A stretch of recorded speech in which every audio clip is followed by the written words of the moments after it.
አርዕስተ ዜና። ጠቅላይ ሚኒስትር ዶክተር አብይ አህመድ ነገ ሰኔ 26 ቀን 2017 ዓ.ም በሕዝብ ተወካዮች ምክር ቤት ተገኝተው ማብራሪያ ይሰጣሉ። የእምነት ተቋማት የሰላም ምልክት እንደመሆናቸው ማህበረሰቡን በስነ ምግባር እያነጹ ሀገርን የሚያሻግር ትውልድ ሊያፈሩ ይገባል ተባለ። ከውጭ በጋዛ ለ60 ቀናት የሚቆይ የተኩስ አቁም ስምምነት እንዲደረግ ሐሳብ ቀረበ።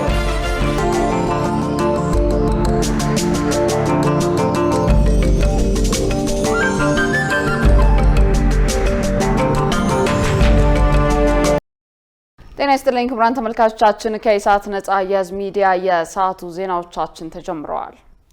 ትዕግስት ተስፋዬና እኔም ደረጀ ይልማ ዜናው ወደ እናንተ እናደርሳለን። ወደ ቀዳሚው ዜና አልፋለሁ። ጠቅላይ ሚኒስትር ዶክተር አብይ አህመድ ነገ ሰኔ 26 ቀን 2017 ዓ.ም በሕዝብ ተወካዮች ምክር ቤት ተገኝተው ማብራሪያ ይሰጣሉ። ጠቅላይ ሚኒስትሩ የመንግስትን የ2017 የዕቅድ አፈጻጸም አስመልክቶ ከሕዝብ ተወካዮች ምክር ቤት አባላት ለሚነሱ ጥያቄዎች ምላሽና ማብራሪያ የሚሰጡ ይሆናል። በተጨማሪም የሕዝብ ተወካዮች ምክር ቤት የፌዴራል መንግስት የ2018 በጀት ዓመት ረቂቅ በጀት ያጸድቃል ተብሎ እንደሚጠበቅ ምክር ቤቱ ለኢሳት ነጻ የህዝብ ሚዲያ የላከው መረጃ ያመለክታል። የአባይ ግድብ ፕሮጀክት አፈጻጸም ከ98.9 በመቶ በላይ መድረሱን የህዳሴ ግድብ ፕሮጀክት ማስተባበሪያ ጽህፈት ቤት አስታወቀ። የጽህፈት ቤቱ ዋና ዳይሬክተር ዶክተር አረጋዊ በረሀ እንደገለጹት የኢትዮጵያ የዘመናት ቁጭት የነበረውን የአባይ ወንዝ ገድባ ከድህነት ለመውጣት ጉዞ ጀምራለች። ባለፉት 14 ዓመታት ያለምንም የውጭ እርዳታ ሆነ ብድር በራስ አቅም ግድቡን ሰርታለች ብለዋል። ታላቁን የኢትዮጵያ ህዳሴ ግድብ በሀገራችን ወግና ባህል እንደ ሀገር ልንሞሽረው ወራት ቀርተውናል ብለዋል።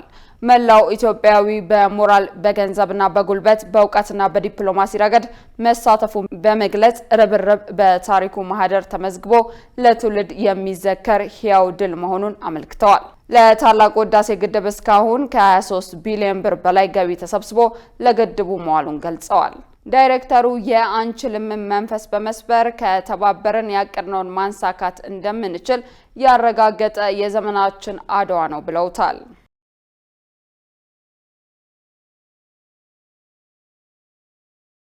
የእምነት ተቋማት የሰላም ምልክት እንደመሆናቸው ማህበረሰቡን በስነ ምግባር እያነጹ ሀገርን የሚያሻግር ትውልድ ሊያፈሩ ይገባል ተባለም። በሌላ በኩል በተለያየ ማህበራዊ ገጽ ላይ የሚተላለፉ አንዳንድ የጥላቻ ንግግሮችን ለመግታት ቤተ እምነቶች በትኩረት ሊሰሩ ይገባል ሲሉ የሃይማኖት አባቶች ለኢሳት ተናግረዋል። ገነት ዘዘው ተጨማሪ አላት። የሃይማኖት አባቶችና አስተማሪዎች በኢትዮጵያ ያለውን የእርስ በርስ ግጭት ለማስቆም አስተዋጽኦ ከሚያደርጉት መካከል ከፍተኛውን ድርሻ ይይዛሉ። በመሆኑም በማህበራዊ ድረገጽ ላይ የሚታየውን የጥላቻ ንግግር ለመቅረፍ ምን መሰራት አለበት ሲል ኢሳት የሃይማኖት አባቶችንና አስተማሪዎችን ጠይቋል። በኢትዮጵያ ኦርቶዶክስ ተዋሕዶ ቤተክርስቲያን መንበረ ፓትርያርክ ጠቅላይ ቤተ ክህነት የሕግ አገልግሎት መምሪያ ኃላፊ መምህር አባ ገብረ ሥላሴ ጌትነት በሰጡት ምላሽ በአሁኑ ወቅት በማህበራዊ ድረገጽ ላይ የሚስተዋሉ ከማህበረሰቡ ወግና ልማድ ያፈነገጡ አንዳንድ አስተያየቶች ተቀባይነት የላቸውም ብለዋል። አያይዘውም አንደኛው ሌላኛውን በማጥላላት የሚነገሩ የጥላቻ ንግግሮች ዋጋ እያስከፈሉ በመሆኑ ቤተ እምነቶች ለማህበረሰቡ ግንዛቤ በመፍጠር በኩል የበኩላቸውን ሊወጡ ይገባል ይላሉ። ጥላቻ ንግግር ማለት ከኮንሴፕቱ ከሀሳቢው ጀምሮ ማወቅ ያለበትን ማህበረሰቡ ማወቅ ባለመቻሉ አንድ ማህበረሰቡ ብቻ ሳይሆን ቤተ እምነቶችም የጥላቻ ንግግርን እንዴት እንደሚረዱት እንኳን ግንዛቤ ባልተፈጠረበት ሁኔታ አንደኛው ሌላኛውን ከእምነቱ አስተምሮና ዶክትሪን ውጭ ሲያጥላላና የጥላቻ ንግግር ሲናገር እናያለን፣ እናስተውላለን። ይሄ የጥላቻ ንግግር እኛን ወደ ፍትህ አደባባይ እያወጣን ነው። እንዳያችሁት ብዙዎቹ አንደኛው ሌላኛውን በማንቋሸሽ አንደኛው ሌላኛውን በማጥላላት የሚናገሯቸው ንግግሮች ዋጋ እያስከፈሉ ነው ያሉት። ይሄንን መንግስት የጥላቻ ንግግርን አስመልክቶ የተለያዩ ስልጠና መድረኮችን የውይይት መድረኮችን በማዘጋጀት ግንዛቤ መፍጠር ኃላፊነቱ ሊወጣ ይገባል። ያ ካልሆነ ዛሬም ብንመክር የጥላቻ ንግግርን ካላቆም ኢትዮጵያ ነገም ደግሞ መልሳ ትታመማለች።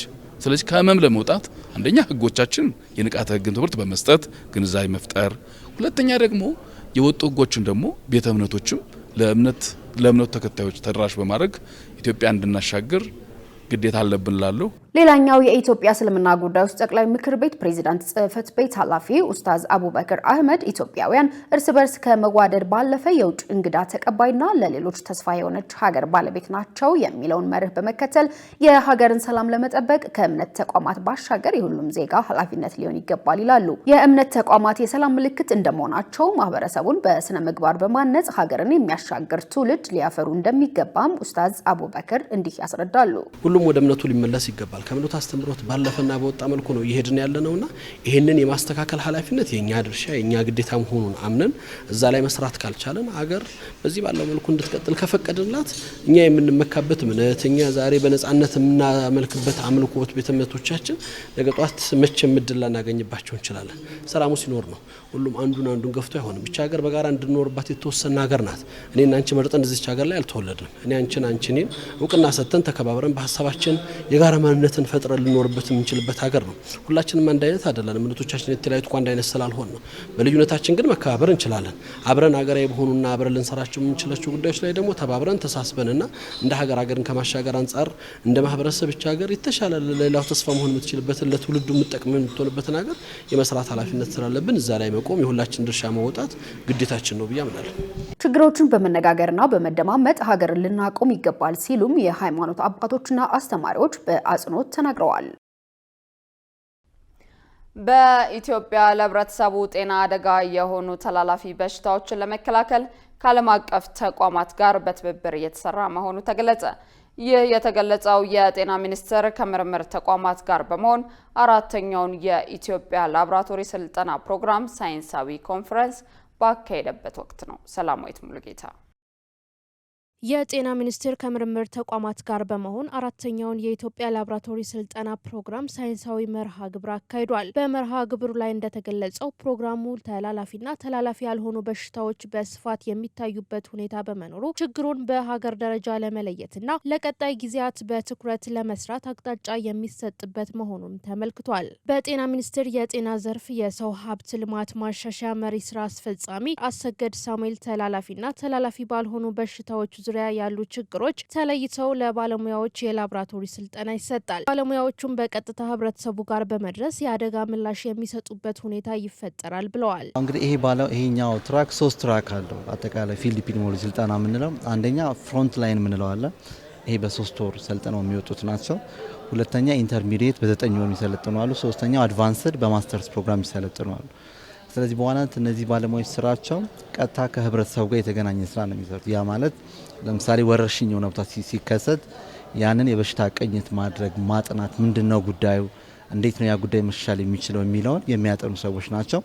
ምላሽ ውስጥ ምን መሆን አለበት የሚለውን ከሚመለከታቸው ተቋማት ጋር የሚያጠኑ ናቸው።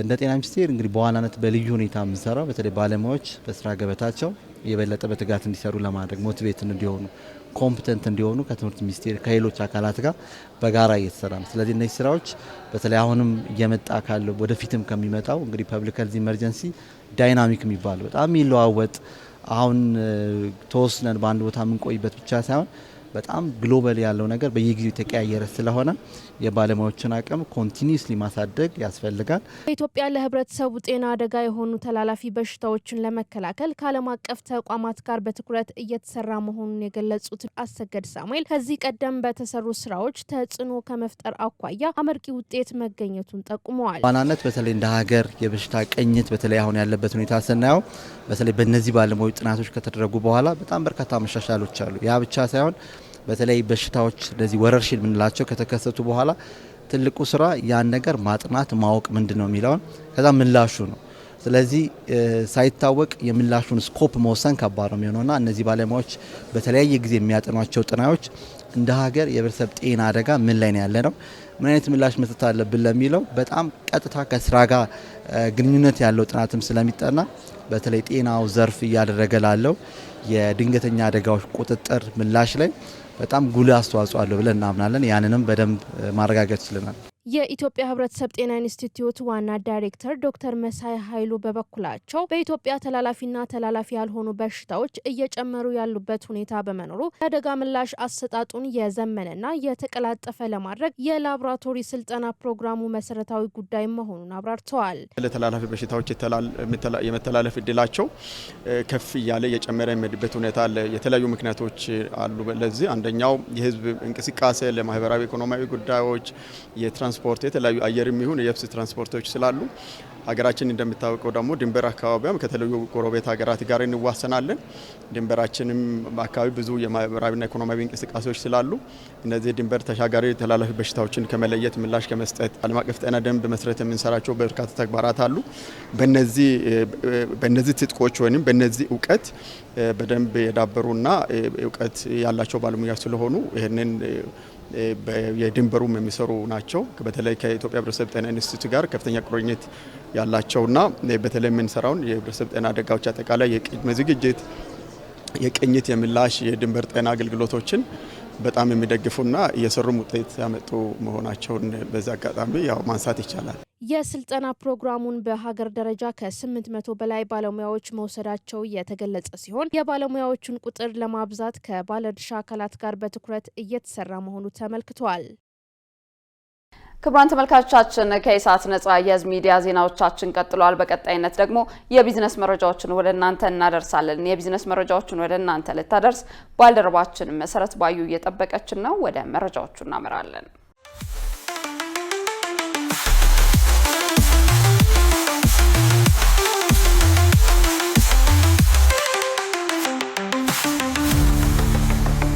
ውድ ተመልካቾቻችን ከኢሳት ነጻ የህዝብ ሚዲያ የዕለቱን የቢዝነስ ዜናዎች ይዤላችሁ ቀርቤያለሁ።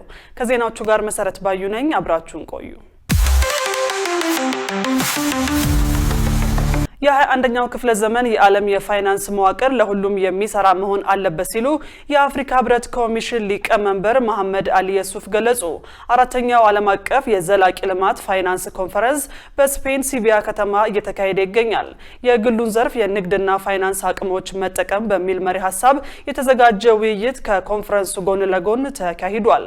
የአፍሪካ ህብረት ኮሚሽን ሊቀመንበር መሐመድ አሊ የሱፍ የአፍሪካ ሙሉ የኢኮኖሚ አቅምን ለመጠቀም በዓለም የፋይናንስ ስርዓት ላይ አፋጣኝ ማሻሻያዎችን ማድረግ እንደሚገባ አመልክተዋል። የግሉ ዘርፍ የንግድና ፋይናንስ ስራ ተደጋጋፊ ብቻ ሳይሆኑ ለሁሉን አቀፍ እድገት፣ ስራ ዕድል ፈጠራና ለአረንጓዴ ሽግግር ቁልፍ ሚና እንዳላቸው ገልጸዋል። በሌላ በኩል የአፍሪካ አህጉራዊ ነጻ ንግድ ቀጠና ለአህጉሪቷ ትልቅ ለውጥ የፈጠረ ነው ያሉት ሊቀመንበሩ ለአነስተኛ መካከለኛና ከፍተኛ ኢንተርፕራይዞች የሚደረገው ድጋፍ መጨመር፣ ዘላቂ ፋይናንስ ማበረታታትና የውጭ ቀጥታ ኢንቨስትመንት የመሳብ አቅም ማሳደግ እንደሚያስፈልግም ተናግረዋል። የካፒታል አቅምን ቅድሚያ ከሚሰጣቸው የልማት አጀንዳዎች ጋር ማስተሳሰር ወሳኝ መሆኑን የተናገሩት ሊቀመንበሩ ለዚህም 21ኛውን ክፍለ ዘመን የሚመጥን እና ለሁሉም የሚሰራ ዘመናዊ የፋይናንስ ስርዓት መገንባት እንደሚገባ መግለጻቸውን የአፍሪካ ህብረት ለኢዜአ በላከው መረጃ አስታውቋል። ኢትዮጵያ ከ1.2 ሚሊዮን ቶን በላይ የቡና ምርት ማግኘቷን የኢትዮጵያ ቡናና ሻይ ባለስልጣን አስታወቀ። የባለስልጣኑ ዋና ዳይሬክተር ዶክተር አዱኛ ደበላ እንደተናገሩት የቡና ምርት ከማሳደግ አንጻር በርካታ ስራዎች እየተሰሩ በመሆኑ ውጤት ተገኝቷል ብለዋል። በተጨማሪም ወደ ውጭ የሚላከው የቡና ጥራት ይበልጥ ለማስጠበቅ ተጨማሪ 4 የቅምሻ ማዕከላት ለመክፈት ዝግጅት እየተደረገ መሆኑንም አስታውቀዋል። በዚህም የቡና ምርት በጥራትም ሆነ በብዛት በተሻለ ደረጃ ማድረጉን ዋና ዳይሬክተሩ ተናግረዋል።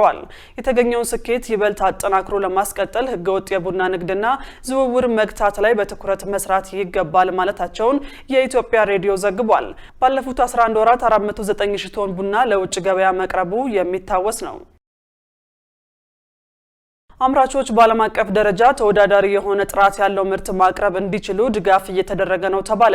በኢትዮጵያ ኢንተርፕራይዝ ልማት የአነስተኛ መካከለኛ ኢንተርፕራይዝ ፋይናንስ ፕሮጀክት በአዲስ ምርት መፈብረክ በሚል ርዕስ ለአነስተኛና መካከለኛ አምራች ኢንተርፕራይዞች ሲሰጥ የነበረው ስልጠና ተጠናቋል። የኢትዮጵያ ኢንተርፕራይዝ ልማት ምክትል ዋና ዳይሬክተር ጳውሎስ በርጋ በማጠቃለያ ፕሮግራሙ ላይ ተገኝተው ባስተላለፉት መልእክት መንግስት ተኪ ምርት አምራቾችን በልዩ ትኩረት ሰጥቶ እንደሚደግፍ ገልጸዋል።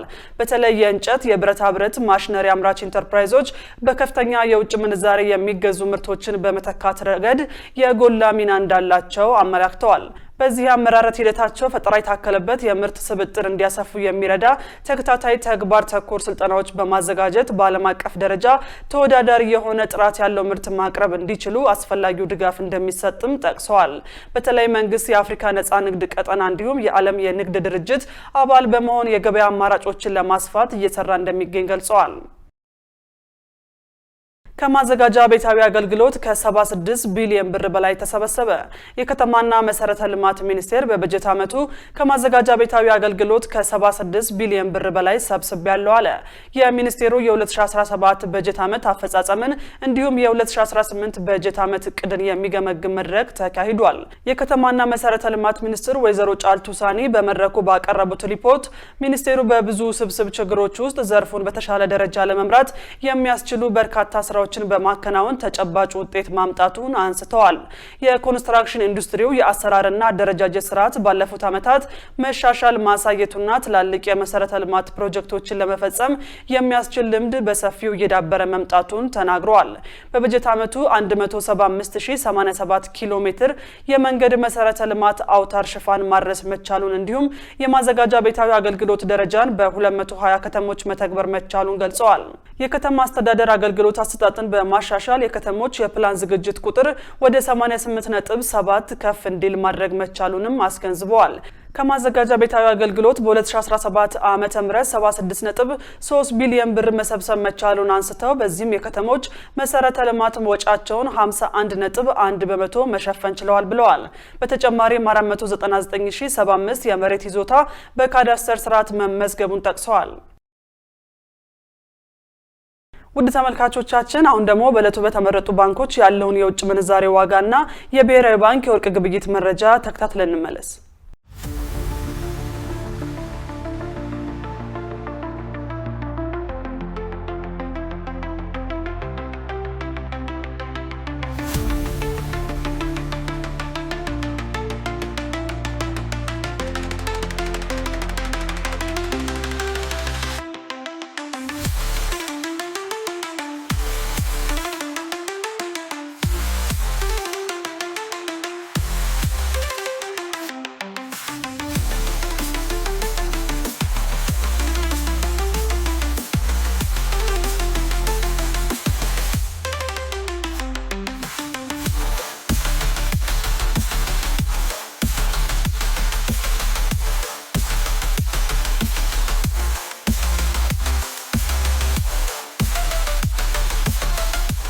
ውድ ተመልካቾቻችን ለዕለቱ ያዝናቸው የቢዝነስ ዜናዎች በዚሁ ተጠናቀዋል። ወደ ቀሪዎቹ ዜናዎች እንመለስ።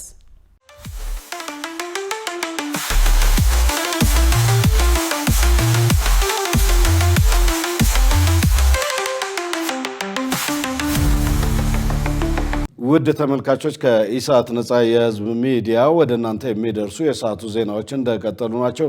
አሁን ደግሞ ወደ ውጭ ዘገባዎች እናልፋለን። የዩጋንዳ ወታደራዊ ሄሊኮፕተር በሶማሊያ አደጋ እንዳጋጠመው ተገለጸ። 8 ሰዎችን ያሳፈረ የዩጋንዳ ወታደራዊ ሄሊኮፕተር በሶማሊያ ዋና ከተማ ሞቃዲሾ በሚገኘው ዓለም አቀፍ አውሮፕላን ማረፊያ ላይ ተከስክሷል። አንድ የአቪዬሽን ባለስልጣን ለቢቢሲ እንደተናገሩት ወታደራዊ ሄሊኮፕተሩ በሶማሊያ ዋና ከተማ ሞቃዲሾ በሚገኘው ኤደን አዴ ዓለም አቀፍ አውሮፕላን ማረፊያ ከተከሰከሰ በኋላ በእሳት የተቀጣጠለ ቢሆንም በድንገተኛ አደጋ ሰራተኞች በፍጥነት በቁጥጥር ስር ማዋል መቻሉን ተናግረዋል። ተንቀሳቃሽ ምስሎች ከአውሮፕላን ማረፊያው ጥቁር ጭስ ሲወጣ ማሳየታቸው ተዘግቧል። ከአውሮፕላን ማረፊያው ሰራተኞች አንዱ የሆኑት ፋራህ አብዱሌ እንደገለጹት ፍንዳታ መስማታቸውንና ጭሱ ሄሊኮፕተሩን ሙሉ በሙሉ ሸፍኖት እንደነበር ለሮይተርስ የዜና ወኪል ተናግረዋል።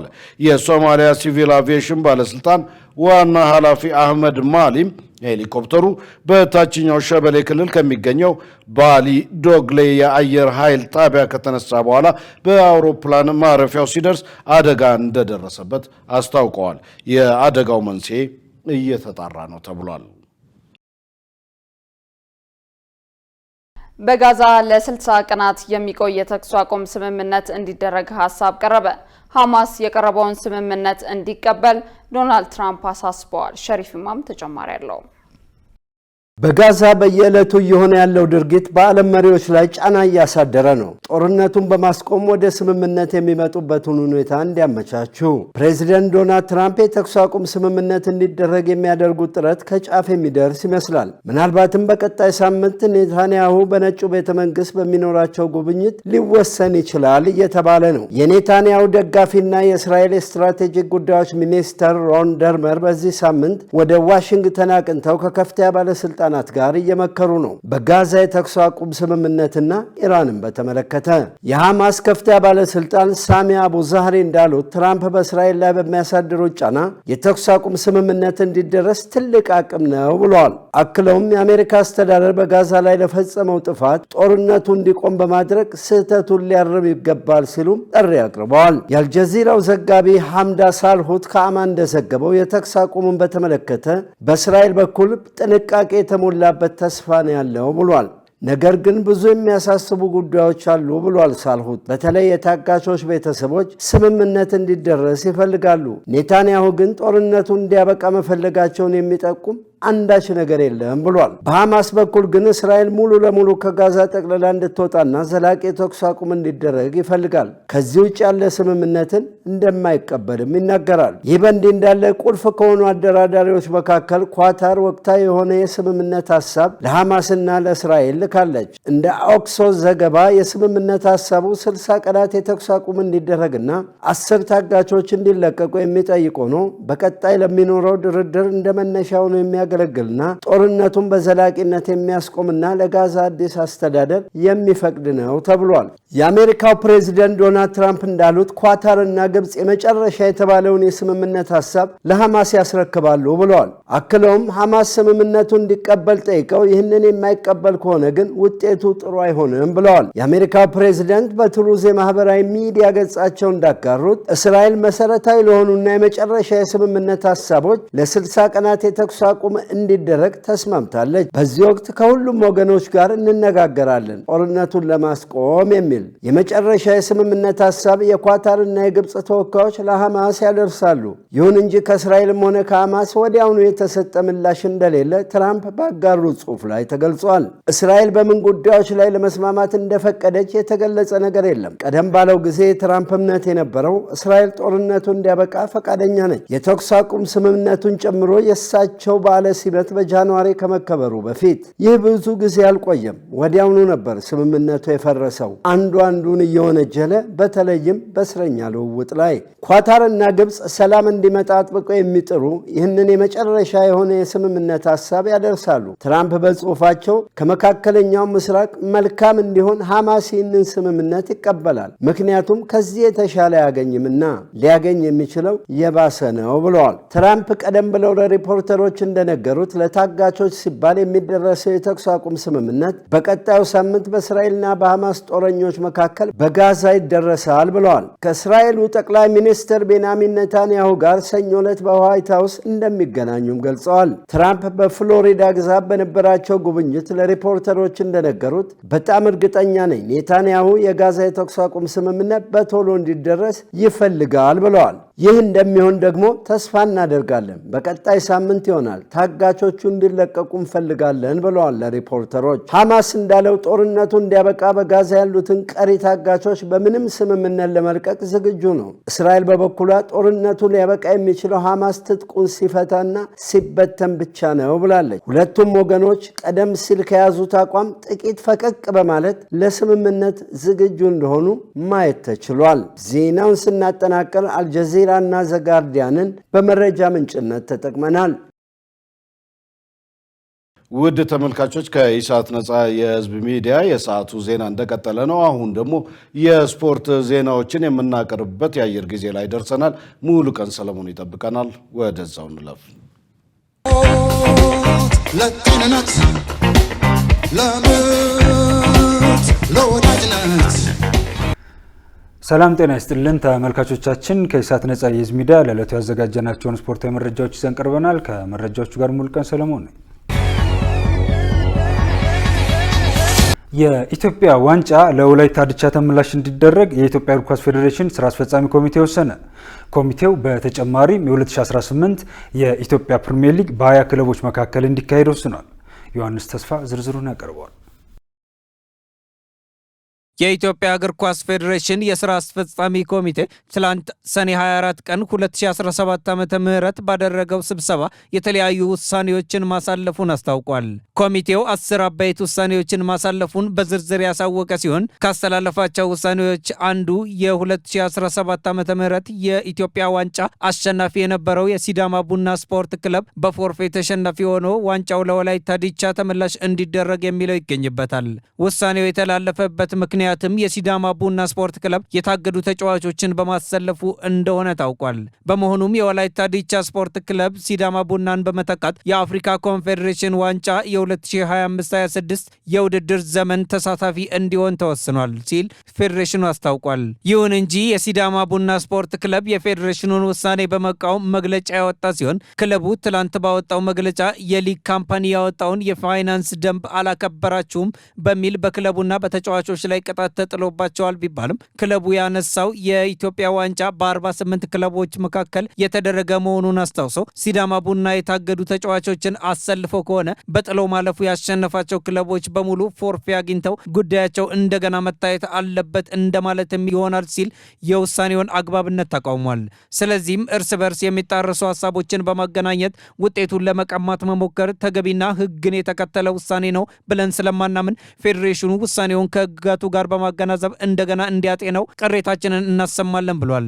ክለቡ አያይዘውም ጉዳዩን እስከ ፊፋ ገላጋይ ፍርድ ቤት ድረስ በይግባኝ ሊወስደው እንደሚችል አሳውቋል። የኢትዮጵያ እግር ኳስ ፌዴሬሽን በሲዳማ ቡና መግለጫ ዙሪያ ይህ ዜና እስከተጠናቀረበት ሰዓት ድረስ የሰጠው ምላሽ ባይኖርም የስራ አስፈጻሚ ኮሚቴው ትላንት ባደረገው ስብሰባ የሚከተሉትን ተጨማሪ ውሳኔዎች አስተላልፏል። መቻል፣ ሐዋሳ ከተማ፣ መቀለ ሰባ እንደርታና ሲዳማ ቡና ስፖርት ክለቦች ከዚህ በፊት የተጣለባቸውን የገንዘብ ቅጣት በመክፈል ተግባራዊ እንዲያደርጉም የፍትህ አካላትን ውሳኔ በመደበኛ ፍርድ ቤት በማሳገድ መሰለፍ የሌለባቸውን የታገዱ ተጫዋቾች ተጠቅመው ያጫወታቸውን ጨዋታዎች በሙሉ በፎርፌ ተሸናፊ እንዲሆኑ እንዲሁም ሶስቱ ክለቦች እርስ በእርስ ያደረጓቸው ጨዋታዎች ለሁለቱም ቡድኖች በፎርፌ ተሸናፊ እንዲሆኑ የኢትዮጵያ ፕሪሚየር ሊግ አክሲዮን ማህበር የኢትዮጵያ እግር ኳስ ፌዴሬሽን የስራ አስፈጻሚ ኮሚቴ የወሰነውን ውሳኔ ተግባራዊ በማድረግ የሊጉን ደረጃ በአዲስ መልኩ እንዲያሳውቅ ከላይ ከተጠቀሱት ክለቦች በተጨማሪ የፋይናንስ መመሪያውን ተከትለው ሌሎችም 14 ክለቦች ስለመስራታቸው ኮሚቴው ተጨማሪ ክትትልና ምርምር በማድረግ የመመሪያ ጥሰት ከተገኘ በፍትህ አካላት እርምጃ አስወስዶ እንዲያሳውቅ